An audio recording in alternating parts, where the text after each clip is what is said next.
अवध ओझा किसी परिचय के मोहताज नहीं है। यूपीएससी में बच्चों को तैयारी कराते थे। अब इनकी नई पहचान है। पड़बरगंज विधानसभा से आम आदमी पार्टी के कैंडिडेट हैं। पार्टी में आप शामिल हुए, सीधे चुनावी मैदान में कूद गए। युद्ध नहीं जिनके जीवन में वो भी बड़े अभागे होंगे, और या तो प्रण को तोड़ा होगा या फिर रण से भागे होंगे। तो अपने जीवन का एक बहुत बड़ा अनुभव लेने के बाद कि शिक्षा है क्या और शिक्षा की भूमिका क्या है, आज मैं बाबा साहब अम्बेडकर की प्रतिमा का अनावरण करने भी आया हूँ। और ज्ञान ने ही व्यक्ति के जीवन को बदला है। तो अभी तक वो अनुभव जो सीमित था, कुछ बच्चों तक था, क्लासरूम तक था, अब मैं उस ज्ञान को, उस अनुभव को उस पूरे देश के साथ बांटना चाहता हूँ। अवध जी, पड़बरगंज ही आपने क्यों चुना? क्या पार्टी ने कहा कि पड़बरगंज से चुनाव लड़ना है या आपने खुद तय किया? नहीं, मैंने खुद तय किया, क्योंकि मेरा घर यहीं पर है, E40 अम्बेडकर पार्क, ठीक इसी सामने, वो आप मेरा घर देख सकते हैं, सामने है।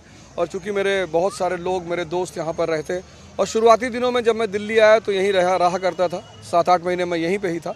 तो इसलिए मुझे बड़ी सुविधा थी यहाँ के समाज को, यहाँ के लोगों को, चूँकि पहले से मैं जानता था, इसलिए मैंने इस जगह को चुना है। पड़बरगंज बहुत हाई प्रोफाइल सीट रही है। मनीष सिसोदिया डिप्टी सीएम रहे हैं वहाँ पर, 3 बार उन्होंने लगातार यहाँ पर रहे हैं। इस बार उन्होंने सीट ये छोड़ी नहीं, मुझे दी है। उन्होंने सीट को छोड़ा नहीं है, उन्होंने सीट को मुझे दिया है। और चूंकि वो भी शिक्षा से जुड़े हुए थे और मुझे भी शिक्षा के क्षेत्र में आगे काम करना था, इसलिए मैंने निवेदन करके ये सीट उनसे ली है। मनीष सिसोदिया जो शिक्षा के क्षेत्र में बहुत दिल्ली में लंबा चौड़ा उन्होंने काम किया, बच्चों को स्कूल को लेकर कई सारे आरोप भी लगे मनीष सिसोदिया को लेकर। एक आरोप यह भी है कि मनीष सिसोदिया को लगा कि सीट कमजोर पड़ रही है, इस वजह से आपके ये इतने लोग आपको दिखाई पड़ रहे हैं मेरे साथ खड़े हुए, सीट कमजोर वाले लोग हैं। अगर मैं अकेले खड़ा होता और आप मुझसे सवाल करते तो मैं उसका जवाब भी देता। ये हेमलता बहन है, ये रघुवीर भाई है, ये सारे लोग यहाँ खड़े हुए हैं, असलम जी हैं, शुक्ला जी खड़े हुए हैं, ये हमारे सुशील तोमर जी हैं, ये सारे भैया लोग खड़े हुए हैं, ये अनुज भाई हमारे साथ पहले दिन से डट के, ये हमारे जगतारा जी हैं। हाँ, तो ये सारे लोग, महाराज जी उधर खड़े हुए हैं।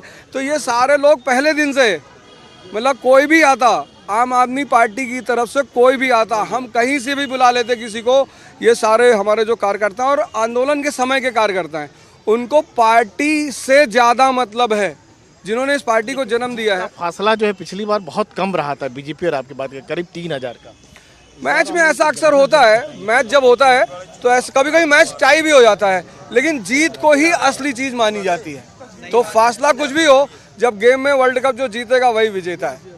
तो आम आदमी पार्टी की लड़ाई इस बार कैसी लग रही है? पूरी दिल्ली की बात करें, देखिए जिस तरह से विरोधी दल सिर्फ गाली देने का काम कर रहे हैं और बदतमीजी कर रहे हैं, मतलब मैंने तो कभी नहीं सुना कि कोई राजनेता किसी बहुत बड़ी नेता को, किसी बहन को, बेटी को रोड की तुलना उसके गाल से करे। तो मुझे तो ऐसा लगता है कि दिल्ली की हमारी बहनें वो पूरी सीट उनसे पहले ही छीन चुकी हैं, क्योंकि लड़ाई होती है बराबर वालों के बीच में। हम तो जाते हैं तो हम अपना काम गिनाते हैं कि साहब हमने आपको तीर्थ यात्रा दिया, बहनों को बस यात्रा फ्री दी, शिक्षा दिया, मोहल्ला क्लिनिक दिया, महिला सम्मान योजना दे रहे हैं। वो जाते हैं तो कहते हैं आपदा है। मतलब प्रधानमंत्री को 49 मिनट में 43 मिनट सिर्फ केजरीवाल जी का नाम लेना है। लेकिन बीजेपी के साथ साथ जो कांग्रेस जो है इंडिया ब्लॉक में आपके साथ है, वह भी आम आदमी पार्टी पर करप्शन का आरोप लगा रहे हैं, शराब घोटाले का आरोप, कई चीज़ें किस तरह का?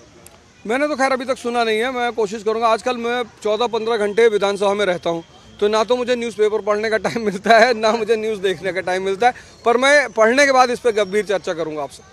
कुछ लोग ये भी कह रहे हैं कि पड़बरगंज विधानसभा में जो काम हुआ है वो सतही तौर पर काम हुआ है, खासतौर से अपोजिशन आरोप लगाते हैं जमीनी स्तर पर। ये सामने मंडावली स्कूल है, चमक रहा है, यूएस के प्रेसिडेंट की वाइफ आती है, वो यहाँ जाती है, वो सतही तौर पे काम आपको दिखाई पड़ रहा है। मतलब इतना प्यारा स्कूल बना। नहीं, मतलब अपोजिशन के लोग, कई लोग कहते हैं, अपोजिशन तो बहुत सारे लोग, एक बड़ा प्यारा सा गाना है, कुछ तो लोग कहेंगे, लोगों का काम है कहना, और चुनाव का टाइम चल रहा है तो हमें सुनना ही पड़ेगा लोगों की बातों।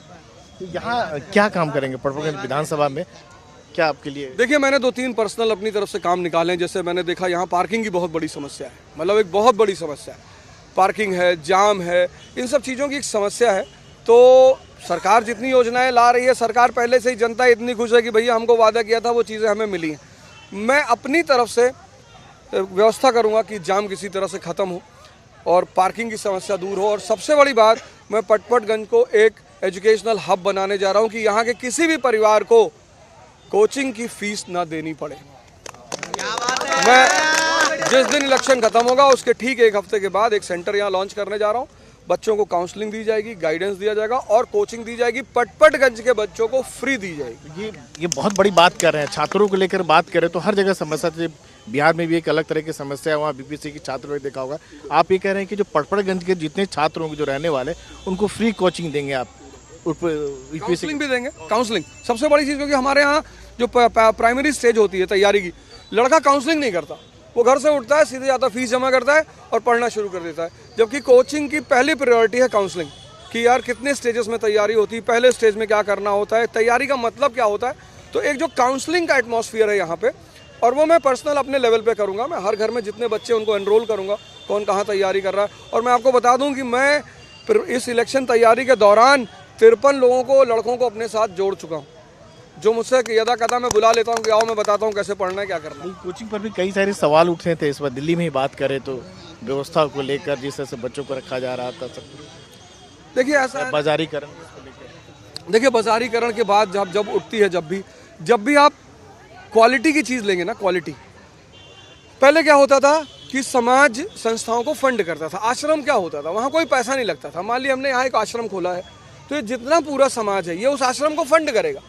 भाई शिक्षक आपको पढ़ाएगा, वहाँ बड़े सारे एम्प्लॉयमेंट होंगे, उनका रहना खाना पीना खर्चा, तो वो पहले समाज देखता था। समाज ने उस जिम्मेदारी को छोड़ दिया। तो जब समाज ने उस जिम्मेदारी को छोड़ा तो अब स्वतः उसको संचालित करने के लिए धन की तो आवश्यकता पड़ेगी, और जब वो पड़ेगी तो मैनेजमेंट उसको करे। एक अंतिम सवाल की, पटपटगंज के बच्चों को आप फ्री ऑफ कॉस्ट, जैसा आप कह रहे हैं, पढ़ाएंगे बिल्कुल, लेकिन पूरे दिल्ली के लिए आप क्या कहना चाहेंगे, क्योंकि शिक्षा आपकी पहचान रही है जिस तरह से? आपने शुरुआत में ही कहा, देखिए मैं पढ़ाना नहीं छोड़ूंगा, क्योंकि मुझे पहचान उसी से मिली है। भले मैं दिन में 1 ही घंटा पढ़ाऊँ, पर मैं पढ़ाऊँगा। और जो मॉडल मैं पटपटगंज का बनाऊंगा, दिल्ली सरकार ने चाहा तो मैं उस पूरे मॉडल को पूरे दिल्ली में लागू करूंगा। और इसमें लड़ाई कैसी है अगर बात करें तो, चुनाव की बात करें तो? खेल और राजनीति में लड़ाई हमेशा मजेदार होती है। जो अच्छा खेलेगा वो जीतेगा। जीत के प्रति कितनी आश्वस्त हैं? पूरा आश्वस्त हूँ। इतने सारे लोग हैं, इतने लोग मेरे साथ हैं, जिस घर में जाता हूँ सब इतना प्रेम दे रहे हैं, तो मैं जीत के प्रति पूरा आश्वस्त हूँ। तो ये थे आम आदमी पार्टी के पटपटगंज के कैंडिडेट अवध ओझा, अपने जीत के प्रति पूरी